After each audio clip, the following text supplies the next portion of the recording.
Okay, और उनकी जो भी कैरेक्टरिस्टिक्स है, उनके जो भी फीचर्स है वो हमने देखे। Okay, now let us continue next topic 5 year plans. Okay, now ये जो आफ्टर इंडिपेंडेंस, ओके, इंडिया ने प्लानिंग कमीशन सेटअप किया था सो दैट जो इंडिया की जो कंडीशन थी, जो ब्रिटिशर्स ने बहुत खराब करके रखी हुई थी, ओके, उसको इम्प्रूव करने के लिए प्लानिंग की बहुत ज़रूरत थी। हर एक सेक्टर में प्लानिंग की बहुत ज़रूरत थी। तो ये जो प्लान्स है, ओके, ये लोग प्लान्स बनाते हैं, 5 ईयर प्लान्स बनाते हैं, ओके, अलग अलग ऐसे पॉलिसीज बनाते हैं और देखते हैं कि क्या वो सक्सेस रहता है या वो फेल होता है, एंड अकॉर्डिंगली वो पॉलिसी कैरी फॉरवर्ड होता है या तो फिर उसको चेंज किया जाता है। ओके,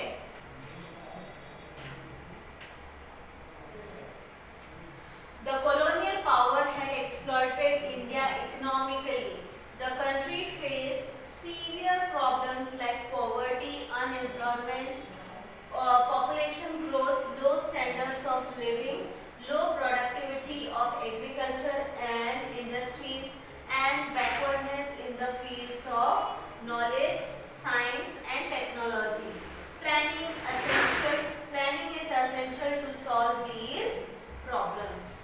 ओके, कॉलोनियल पावर यानी ब्रिटिशर्स। ओके, जब ब्रिटिशर्स इंडिया में रूल कर रहे थे, उन्होंने इंडिया को पूरी तरीके से एक्सप्लॉइट किया, इंडिया के रिसोर्सेस यूज किए और इंडिया को पूरी तरीके से उन्होंने बर्बाद कर दिया था। ओके, एंड इकोनॉमिकली तो बहुत ज़्यादा इंडिया को क्राइसिस फेस करना पड़ा। तो the country faced severe problems, जिसकी वजह से कंट्री को हर एक फील्ड में, हर एक स्ट्रेटा में बहुत प्रॉब्लम फेस करनी पड़ी, जैसे कि poverty, unemployment, population growth, low standards of living, मतलब लोगों का जो स्टैंडर्ड ऑफ लिविंग था वो लो था बिकॉज ऑफ पॉवर्टी, अनएम्प्लॉयमेंट, ये सारे रीजन की वजह से। Then low productivity of agriculture and industries. Okay, agriculture का और इंडस्ट्रीज का जो प्रोडक्टिविटी है, जो आउटकम है, वो भी लो हो गया था। And backwardness in the fields of knowledge. Okay, and knowledge में भी वो पीछे थे। ओके, क्योंकि उतना एजुकेशन नहीं था, ओके, उतना उनको अंडरस्टैंडिंग नहीं थी, उतना नॉलेज नहीं था चीज़ों के बारे में, वो फील्ड में भी वो बैकवर्ड थे।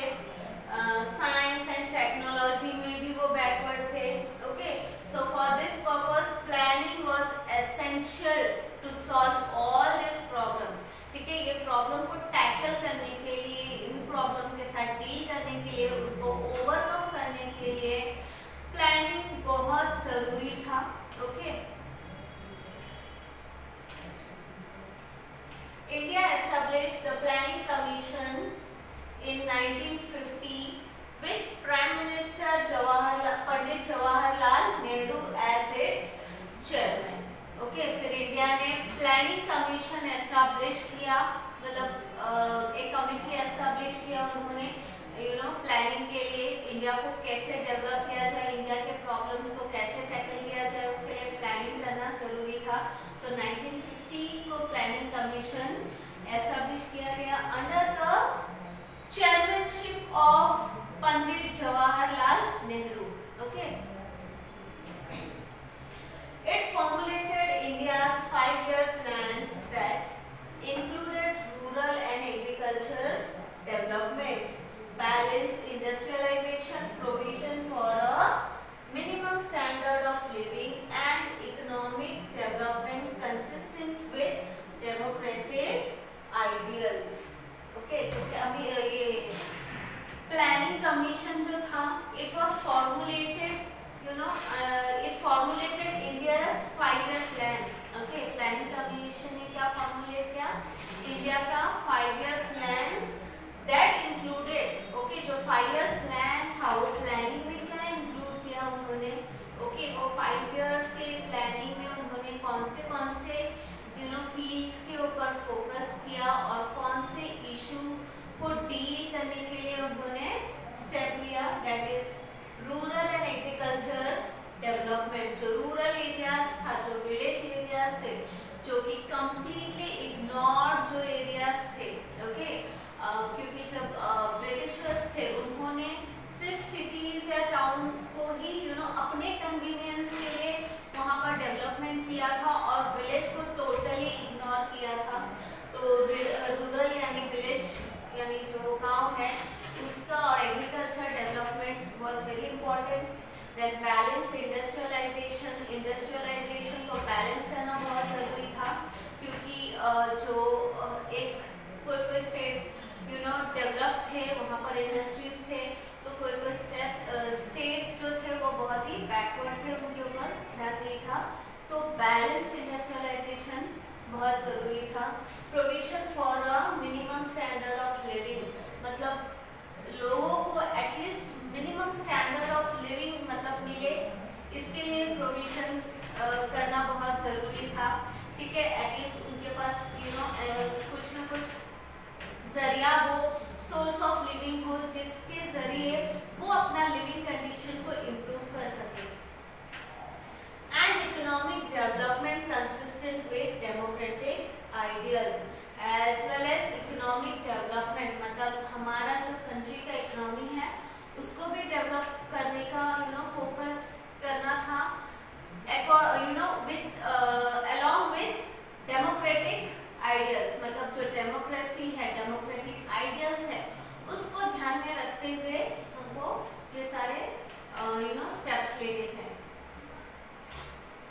It focused on people's participation and individual development in the formulation and implementation of the 5-year plans. Okay, it also focused on people's participation, यानी ये जो प्लान है उसमें वो चाहते थे कि लोग पार्टिसिपेट करें, ओके, एंड पार्टिसिपेट करें एंड उसमें इंडिविजुअल डेवलपमेंट भी हो, मतलब हर एक ये जो डेवलपमेंट प्लान है वो ना कि हर एक फील्ड में डेवलपमेंट हो, ना कि सिर्फ इकोनॉमी का डेवलपमेंट हो, बल्कि उस प्लान में पीपल लोग पार्टिसिपेट भी करें और उनका इंडिविजुअल डेवलपमेंट हो, मतलब लोगों का भी डेवलपमेंट हो साथ साथ।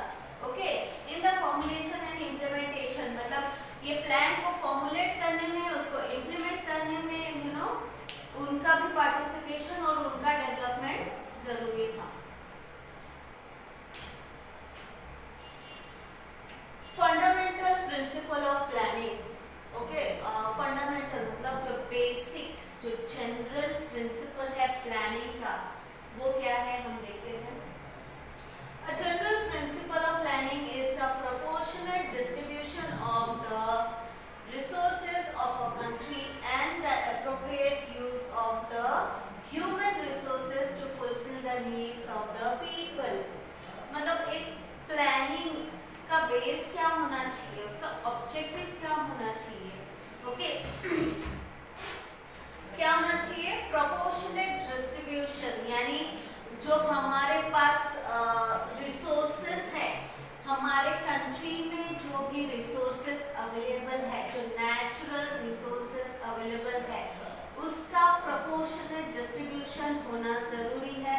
And also the use of appropriate use of human resources, यानी जो ह्यूमन बीइंग है, ओके, एक कंट्री को डेवलप करना मतलब क्या, एक कंट्री अपने आप तो डेवलप नहीं होगी, एक कंट्री या इंडस्ट्री अपने आप तो नहीं चलती, राइट, उसको चलाने के लिए या एक कंट्री को चलाने के लिए या एक कंट्री को डेवलपमेंट करने डेवलप करने के लिए हु इज द मीडियम, कौन है वो, ह्यूमन रिसोर्स, ठीक है, human resource is also very important, तो उनका एप्रोप्रिएट यूज करना so that it benefits all, it benefits the people of the country as well as the country, okay, मतलब लोगों की नीड्स को फुलफिल कर सके, ओके, ऐसा प्लानिंग करना है जिससे लोगों के नीड्स फुलफिल हो सके एंड इकोनॉमी, उस कंट्री का इकोनॉमी डेवलप हो, okay.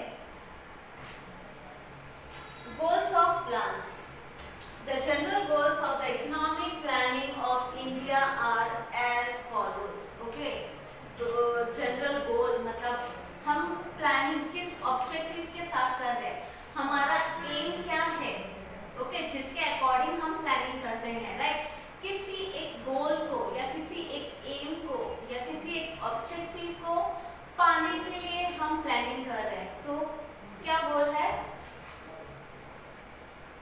increase in the national income. Okay, we plan to increase our national income, यानी हमारे इकोनॉमी को डेवलप करने के लिए हमारा नेशनल इनकम इंक्रीज होना चाहिए. Bring about rapid industrialization by focusing on the basic industries.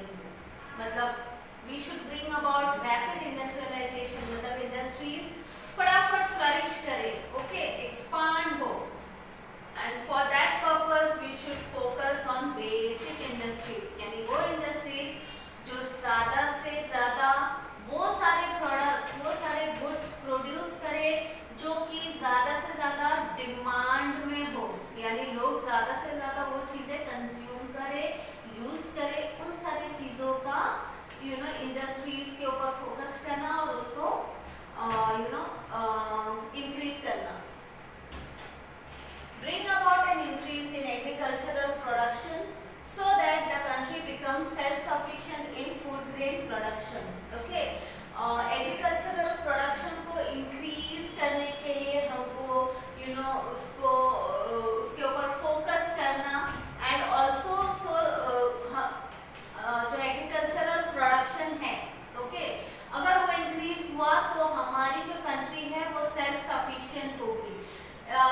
Food grains जो है, जो खाना है, ओके, अगर हम अपने ही कंट्री में इनफ एग्रीकल्चरल प्रोडक्शन करें तो we will be self sufficient. We won't have to be depend on other countries to fulfil our basic needs. हमारे जो बेसिक नीड है खाने का, उसके लिए हमको किसी और कंट्री के ऊपर डिपेंड रहना ना पड़े. Okay, see fourth point, the use the human resource in the country optimally by making increasing employment opportunities available. मतलब जो ह्यूमन रिसोर्स हमारे कंट्री में अवेलेबल है उसको ऑप्टिमली यूज करना. ऑप्टिमली यूज करना मतलब use in a best way, ठीक है, उसको अच्छे से यूज करना सो दैट वो प्रोडक्टिव हो, ओके, अपने कंट्री के लिए वो यूजफुल हो, ओके, सो दैट इन एम्प्लॉयमेंट अपॉर्चुनिटीज अवेलेबल हो लोगों के लिए. Okay, then remove the inequality in earnings and wealth. और जो इनइक्वालिटी है अर्निंग्स में, लोगों के इनकम में, लोगों के जो प्रॉफिट है या जो इनकम है, सैलरी है, उनमें जो इनइक्वालिटी है उसको रिमूव करना.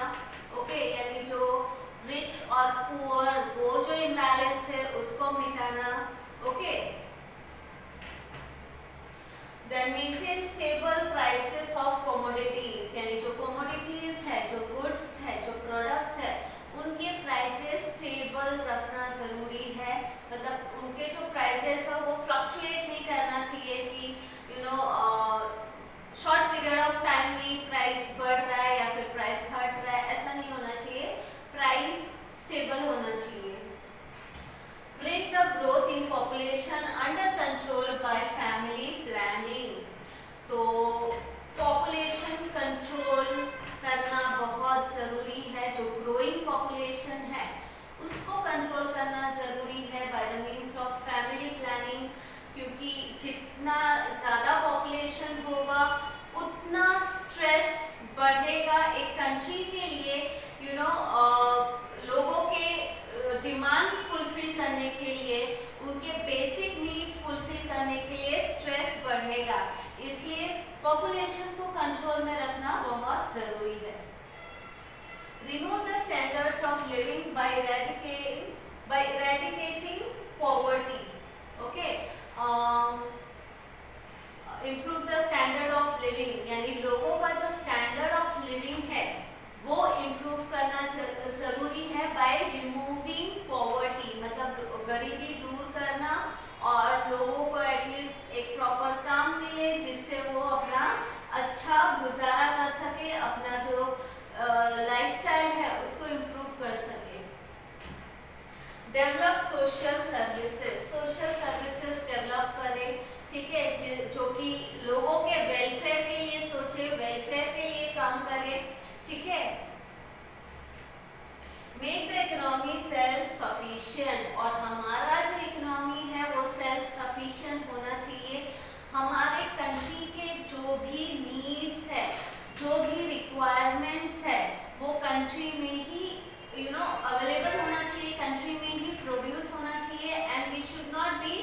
dependent on other countries to fulfill our requirements